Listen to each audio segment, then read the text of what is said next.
Hello and welcome to the Stampscapes lab. We're going to stamp another photo stamping here. I'm getting pretty, I don't know, kind of in tune with stamping on these pre-printed backgrounds, be it a photo or something like the Deanna Tubsidio background papers. And I thought I would keep up with that in doing a scene that I've had in my mind, and I've kind of addressed it before a little bit with some different combinations of media. I think it was primarily the semi-gloss cardstock, but we're going to try to do it on this photo paper. So this is the photo right side up. It's a photo taken from a airplane. I'm going to use it this way because I need this lighter area up top for what I'm going to use it for. And this area down here is going to represent water, okay?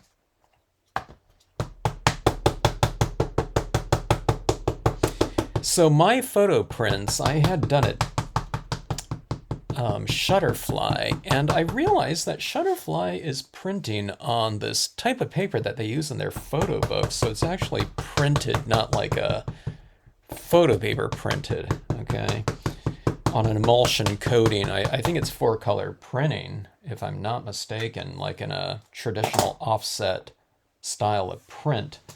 I'm not sure, but I'm pretty sure because I've ordered photo books from them before, and I realized that's the coating on this, so I can't use just any type of ink. I have to pretty much use StazOn as far as the inks that I own. There might be some different types of inks that'll work, but StazOn is the one that I have in my supplies that stamps on pretty much anything and is the one that I need. Okay, so I'm using the Mystic imagery here. And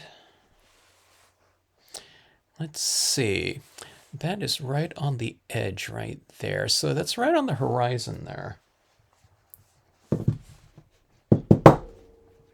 There was a little pause in me right when I said that because I thought that looks a little bit juicy there. I thought, oh my God, did I just use the wrong ink or something like that? But it's just, this surface on here is just so coated. I don't know, it gets me off guard sometimes. And I had just been using, yesterday, the Tubsidio background papers. So these are porous, although you're stamping over inks. But this is just like, it's almost like stamping on a piece of glass or something like that. So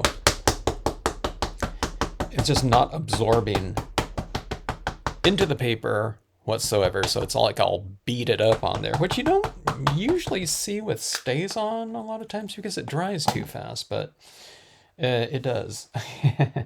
Okay, so this composition is going to be pretty basic here. I'm going to put this right here in the foreground. And that's going to be like this little bay in here, and that's the horizon line up there. Okay. I'm going to hold this down a little bit longer here. Now this StazOn ink should dry on there reasonably fast. StazOn ink is like Sharpie pen ink or something like that, like a permanent marker. But that looks pretty juicy. All right, let's just see how it goes. All right, so we have that one. I don't know, that one came in a lot lighter. But that looks pretty cool there. Okay. Now, okay, so the scenario that I have going in my head is I want a lot of, like a cherry blossom type of scenario here, okay? Now, I only have the one color of StazOn, which is black. All right, I don't have all those other colors of StazOn. So Kaneko, if you want to sponsor me, I'd love to try some different inks. But black is what we have. So what I need to do with this piece right here is I'm going to put some pink up there, and we're going to do it in the pinks and violets, because I don't know, for some reason the pen set that I have, this looks like a really good pink here, but it's really, really transparent if you put it over something that's lighter or darker than it, okay? So I'm going with these ones right here, but I wish I had a little bit of a brighter pink to incorporate in here.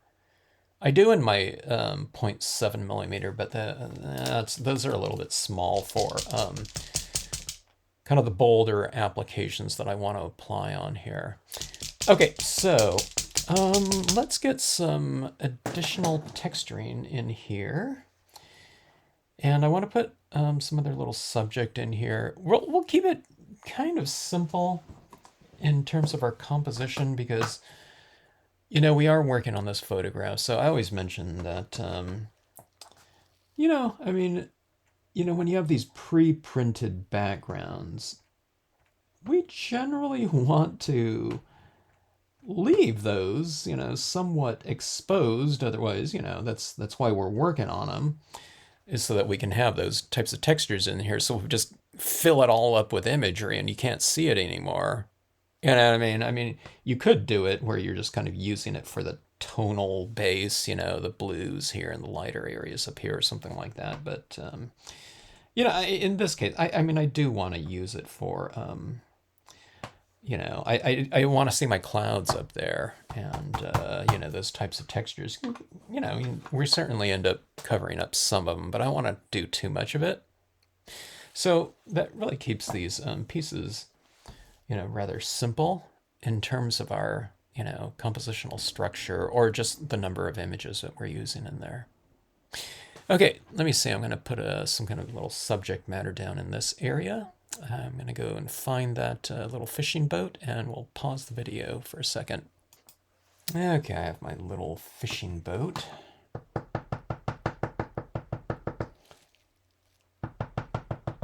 When it comes to making your impressions with these small stamps like this on these really non-porous papers, you have to just make sure that you don't kind of skew the image, which again is very easy to do at times. Let's see.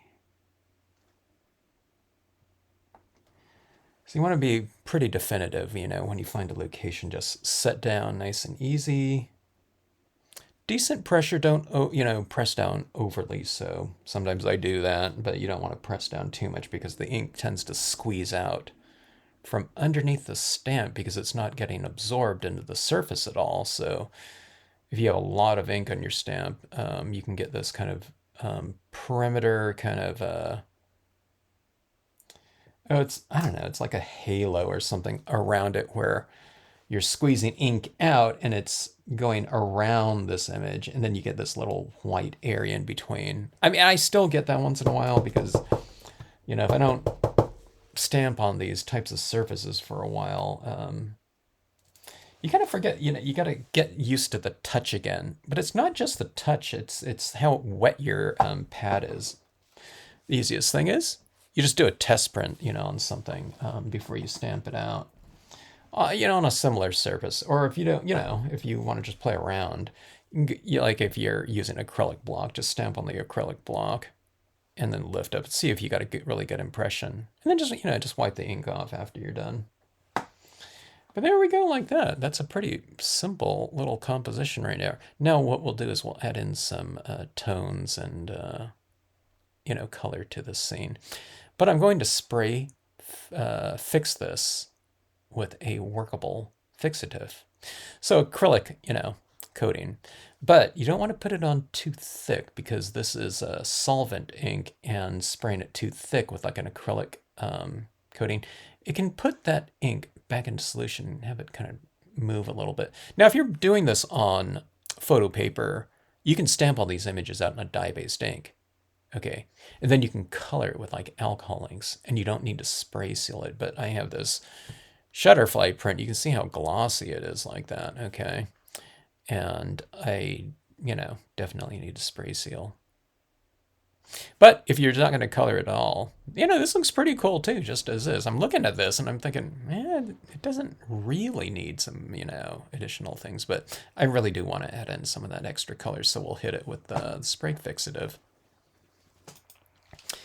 Okay, we have spray sealed this with a Krylon workable fixative. And I have these different colors of pens here. I figured I might need to go a little bit bright because, oh, just this imagery in here, I might need a pop of brightness in there. Just in order for it to really show up, I have this kind of pastel green here that I want to use. Kind of has moss on the rocks a little bit, but we have this kind of darker, kind of bluish tinge running through here. So that's one of those things that, we can work around these types of things, but, the photograph is going to dictate a lot of the lighting and shading that we might want to apply in here or avoid because we just can't do anything. So you kind of think about that a little bit, when you're composing a scene on pre-printed papers like this with, really specific areas, a dark band of blue and clouds in this, in this case. Okay, so let's see if I've added enough spray fixative on here to use alcohol pens to do some shading without it putting the impression back into solution, and it looks like I did. I put about about 3 thin layers of my spray fixative on there, meaning I sprayed it and then I just wait maybe about, I don't know, I don't think it was even 5 seconds in between coats, okay?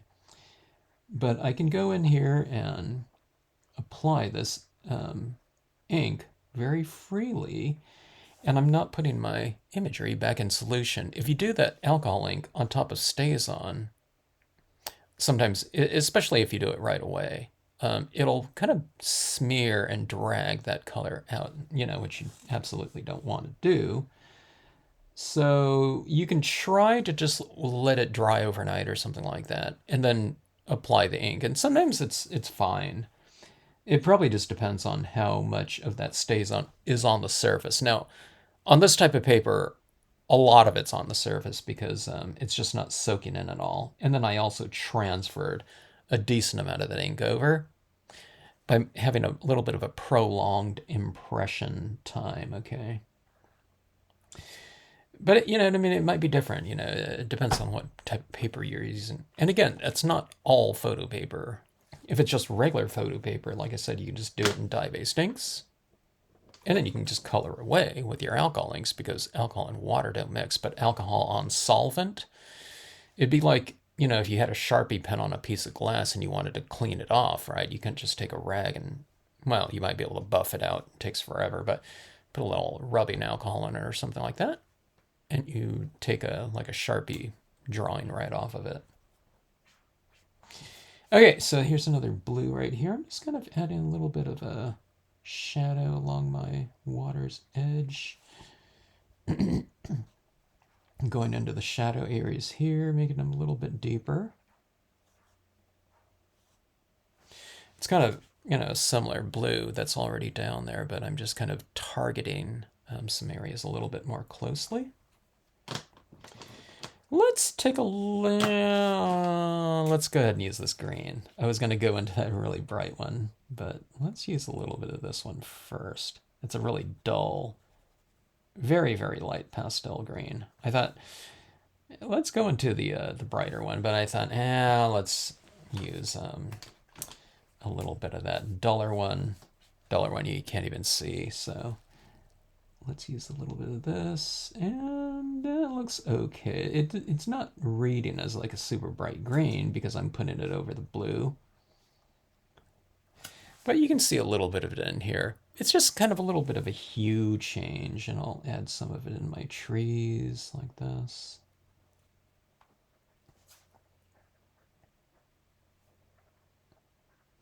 I'm kind of coloring in the foliage. Now the foliage largely is black, but some areas, just stamped out a little bit lighter.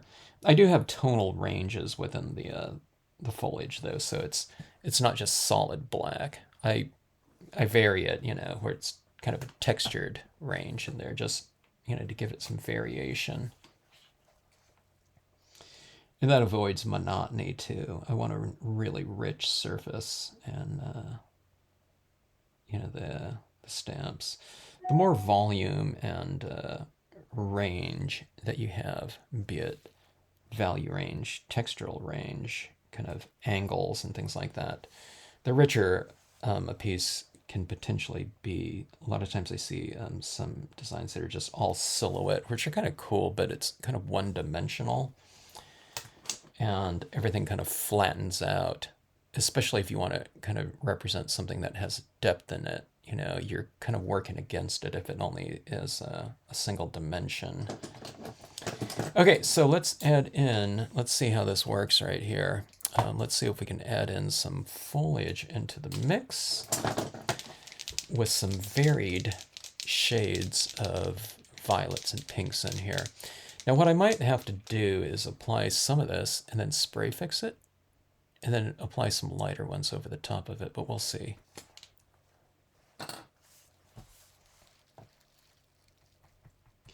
Okay, so this purple, it's pretty dark purple, you know.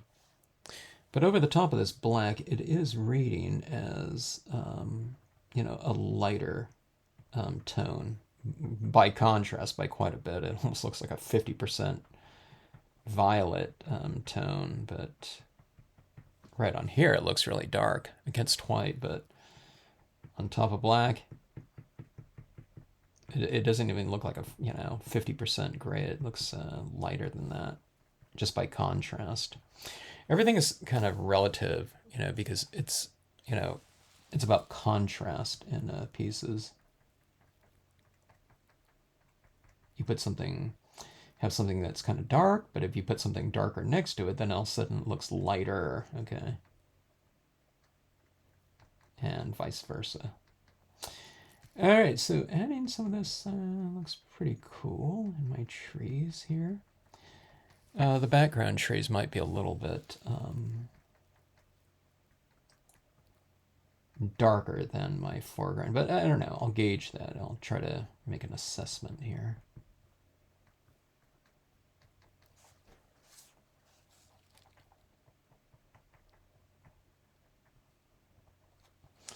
Okay, a few little highlights down in my rocks where, you know, some of these blossoms or petals are falling on the rocks right here. These pens that I'm using are a 3mm pen. You can go with an extra fine pen, a 0.7, but it just takes a little bit longer to do. I tend to use both, you know. I'll use some of my other pens for some other types of kind of more detailed applications in here, probably. So I use both. I didn't, you know, it's not really like one or the other type of situation. You use your tools for whatever will serve its purpose the best. So in this case, I want some fairly large kind of shimmering leaves, but if I have some real super detailed areas, then, you know, I might want to use a finer tipped pen. They don't come in too many different sizes. I think there's like a 2mm, 3mm, and the extra fine is the 0.7. These big ones like this are really, I think they're designed for, I don't know, like a big part is for like rock art, which I've never known really too many people to do. I've seen it around the neighborhood though, like where kids have, you know, drawn on rocks, and, you know, they're out in someone's garden or something like that, which is totally cool to see. All right, so we have some shimmering kind of violet, you know, blossoms here. And now we're going with the pink. I think I'm getting enough of a different, you know, tonal look without having, you know, spray sealing the piece.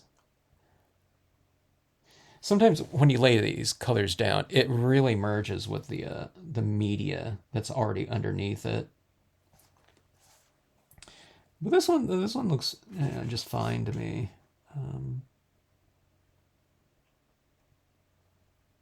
So far. Sometimes when now this is really juicy, but sometimes when it dries, it's like, oh my God, what happened to the lightness of it? You know, it's like totally like merged practically with the background. the background colors or whatever colors are underneath it.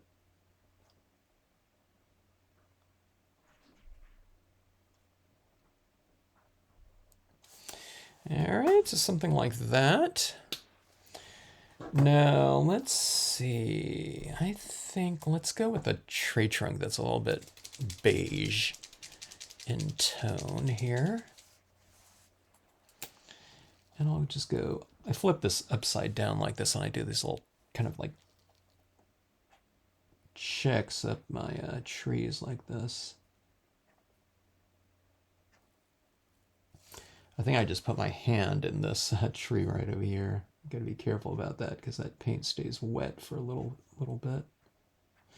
Not super long time, but a little bit.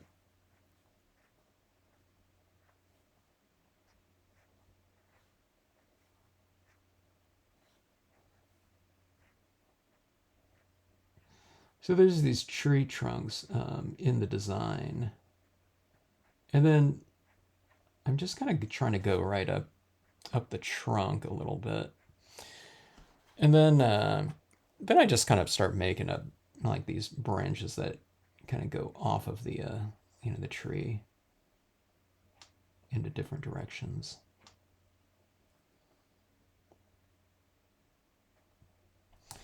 All right, now this is the hidden house right in here, mystic hidden house, and I'm going to put a little bit of a lighting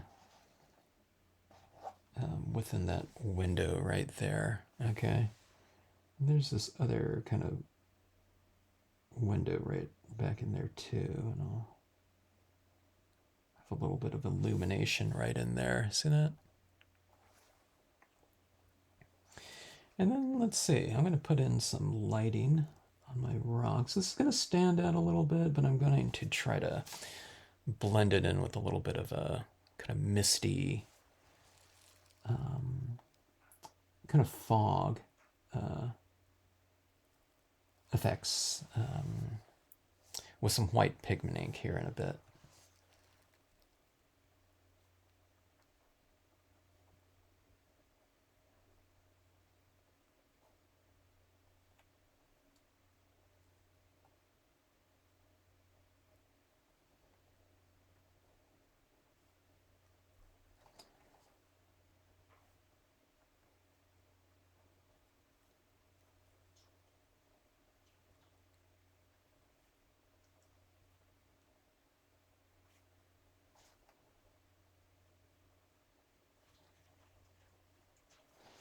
All right, so kind of bringing these little areas to life a little bit. I'm kind of exaggerating it a little bit, but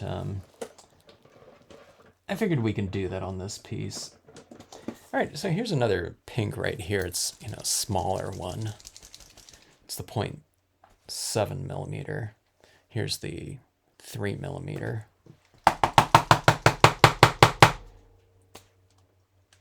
Let's get, maybe I'll use a little bit more of this one in the background. I don't know.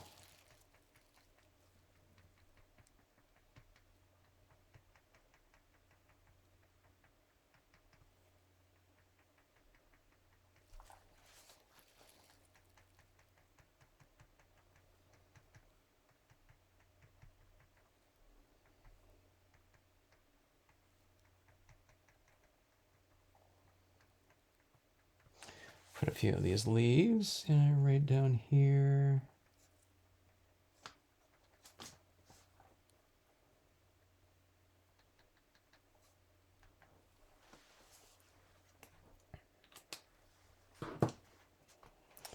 All right, so I have these springtime cherry blossom-ish, looking scenario. 100% cotton ball. White pigment ink. Now, when I'm working on a white piece of paper and I retain some light areas in there, like the white of the paper, it's easier for me to know where to put this, but on here, like, there's no white right down here. There is some up here. But if I want to put this fog down here, I'm kind of adding it into an area that it doesn't already exist. Usually I retain some areas of light, so I kind of have to be a little bit more delicate about my application of this. Now it's not really super dark in here. If it was, I probably wouldn't be adding this in that location, but I do want to add it like right around in here because I just think it'll look good. And it'll vary my impression there by quite a bit, just by softening up the. This is a used cotton ball. I was thinking maybe I might have to use a new one. This one looks a little bit chunky here. But you can see I'm kind of smashing the tip, the edge down here, so it's not just this frayed cotton ball that I'm using. I'm kind of pinching it off right here because I want a pretty narrow application. Now I can't see what I'm doing like this, okay? So I'm going to flip it up right here so I can work it in like this, and then I can see my area there a little bit easier.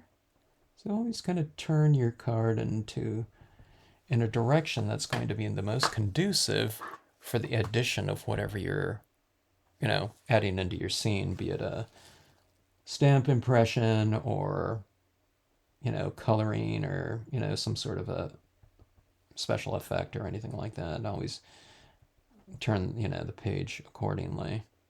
In this case, it's like completely upside down. All right, so see that little kind of mist at the edge of the water right there? It could be like splashing waves or something like that too.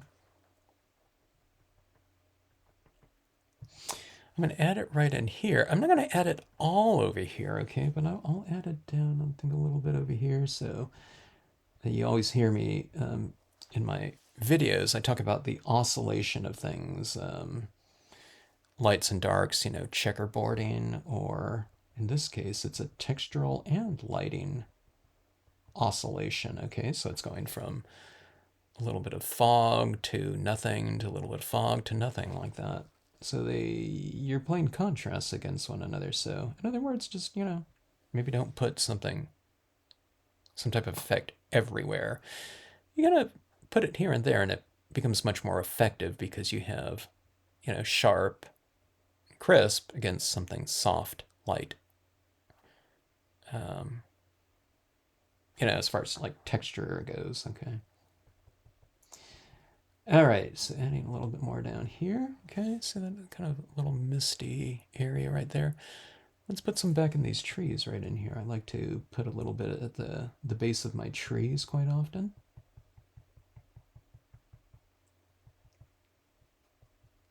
If you put too much, gets too blobby or something, just wipe it right off and remove a little bit more ink and start again. And lighter touch, okay? Go like that. Sometimes it's just a matter of getting the right consistency. That way you don't need the right touch or anything like that. You just apply it because it's already on the cotton ball, in the amount that you want. But look at that glowing kind of hazy light right back in there. Let's see. Okay, I'm going to put a little bit on my tree here. Like this tree's kind of, a little bit in that light on one side of the tree. And it's right near these clouds right here that are light. So I just put a little bit of light into light like that. But let's put a little bit down here in these trees like this. Like right around the trunks or something like that. It's like a little... I don't know, like a skirt of soft light right in there. But look how that looks right in here now. Kind of there was a little bit lighter up there and darker down here because you can see that lighter area, and it gets darker down like right around in here. So, I mean, it's not light up there, it's that color, but it's a little bit lighter, and then you can creep that around in there like that. I'll try to put some right down in here too. This is a really dark area, so I'm usually not doing that, so this is a little bit different, but I do like the look of it a lot. So I'm kind of forcing it in here a little bit. And when I say forcing, it's just because it really stands out because it's, it's a very, it's a white on a very dark area, so, just be kind of mindful of that.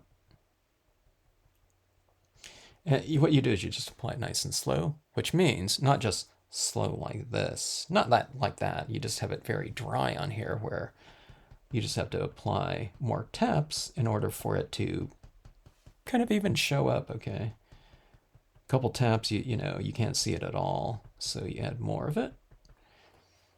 And you get kind of a nice little look like that, right? So see this, it makes these images look a little bit more dimensional. And I think it looks like they're set into the scene more because this is like a cloud right here. And then you have clouds in the background, so you have that same kind of vapor in the foreground as well as the most distant of locations, which happens to be the sky, you know, within this scene. Okay, applying a little bit more down here because when it dries, it does get a little bit less opaque, okay? It's not opaque right now, but it moves towards transparency when it dries. In that direction, you know, you'll be able to see it, but someday it dries a lot darker than what it looks like when it's freshly applied. Okay, now I think on this piece right here, I'm going to see if I have like a quote stamp that would be kind of interesting in this top area. We do have a little bit of space up there, not too much, but I'll see if I have anything that would be appropriate, but also that can fit into the space. And if not, then I'll just format the card. I'll get it mounted up on a like a postcard type of format with a little bit of framing on there. Okay, we're gonna go for a quote stamp here. Sometimes a little bit, I wouldn't say nervous, but I do give it a thought about stamping word stamps, like smaller font word stamps, onto the non-porous papers like the foils or something like this, especially in the Stays-On ink. But we're stampers, so we go for it all the time, right? All right, forgive my head being in the way here. I got to get this positioned. I hope I didn't move that when I was stamping down. I thought I might have done a little bit of, you know, slide there. I don't know.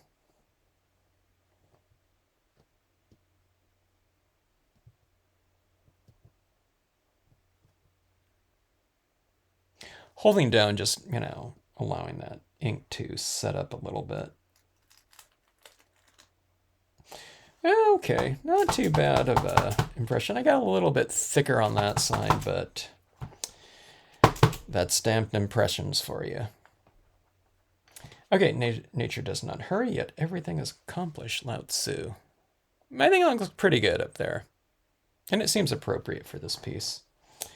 All right, so I'm going to get this formatted. I'll tack it down, you know, and probably double mat it. And we'll take a look and see what this looks like. All right, so there's not too much going on in this piece. We have 1, 2, 3, 4, 5 stamps.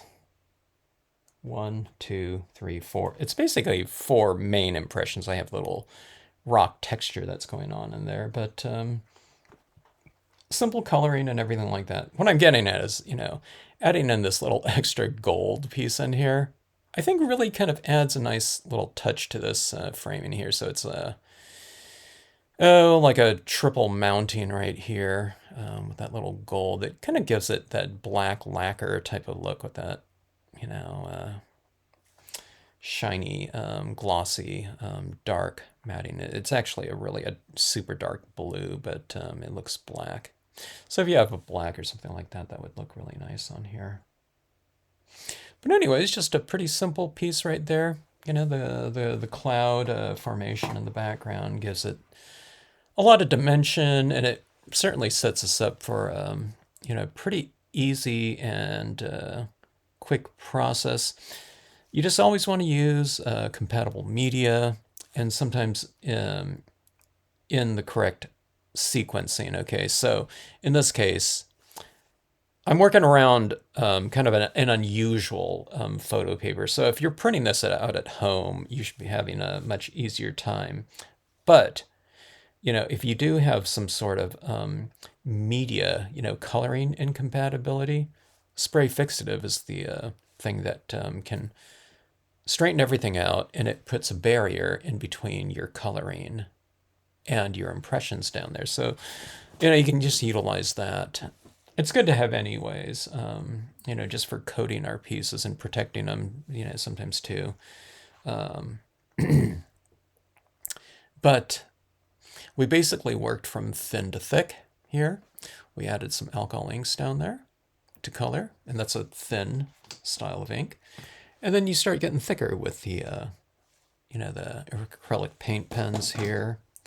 And then, I don't know if it's thicker, it's probably about the same thickness, or maybe a little bit thinner, I don't know.